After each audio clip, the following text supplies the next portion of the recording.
Chapter 1, Mishnah 6. The first 5 Mishnahs of this chapter discuss the mikvah of the first level. Our Mishnah moves on to describe the mikvah of the second level, i.e. water that collects in a pool on the lower part of a hill from the runoff after a rainfall. The pool contains less than 40 sa of water. Such a pool is already categorized in Mishnah 4 as a first level mikvah. However, there the Mishnah specified that the runoff had ceased running. If the runoff is still in progress, the Mishnah is upgraded and belongs to the second level, as we shall now see.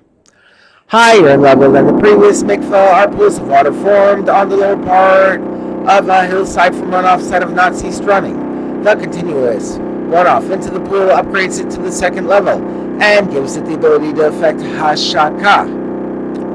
In order to illustrate the merits of a second level mikvah, the Mishnah now repeats in order all the cases listed in Mishnahs 1 through 3 in connection with the first level mikvah. Whereas, in respect to the first level mikvah, a stringent ruling was given in each case. Regarding a mikvah of the second level, the Mishnah rules leniently. If a Tameh person drank directly from a pool that is continuously being fed by water running down the hill, and then a Tahor person drank from the pool, the Tahor person remains Tahor.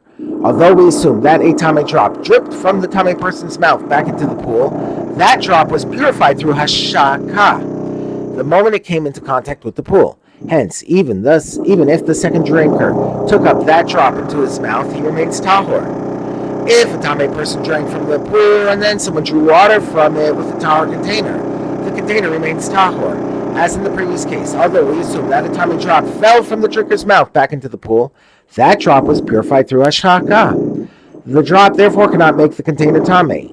If a Tameh person drank from the pool and then a loaf of terumah fell into it, then even if afterward he rinsed the loaf off with the water now on its surface, it is tahor.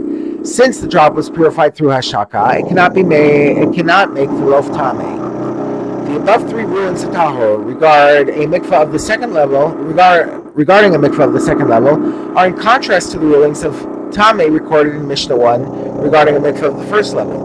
The Mishnah now proceeds to draw a parallel contrast regarding the 3 rulings recorded in Mishnah 2. If someone drew water from the pool with a Tameh container and then a Tahor person drank from the pool, the drinker remains Tahor.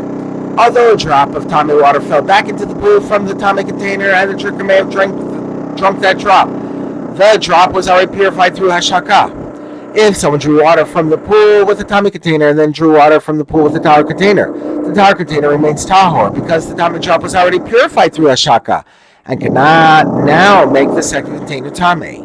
If a person drew water from the pool with a Tameh container and then a loaf of terumah fell into the pool, even if afterward he rinsed the loaf off with the water now on its surface, the loaf is tahor. Since the Tameh drop was purified through hashaka, no Tameh drop was ever on the loaf, and it therefore remains tahor. The Mishnah draws the identical contrast regarding the 3 rulings recorded in Mishnah 3. If some Tameh water fell into the pool and a Tahor person then drank from the pool, the drinker remains tahor. Although he drank some of the water that was previously Tameh, he nevertheless remains tahor, because the water was already purified through hashaka. If some Tameh water fell into the pool and then someone drew water from it with a Tahor container, the container remains tahor because the Tameh water had already been purified by hashaka.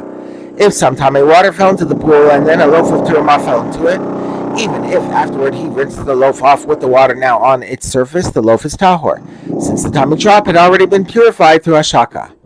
We have learned that unsupervised Mikvaos of the first level are considered Tameh, for fear that someone Tameh drank from them. Nevertheless, the end of Mishnah 5 taught that the water of such Mikvaos may be used to knead a dough from which challah has not yet been separated, and for performing Netilas Yadayim. Our Mishnah teaches that Mikvaos of the second level have an additional advantage in this respect.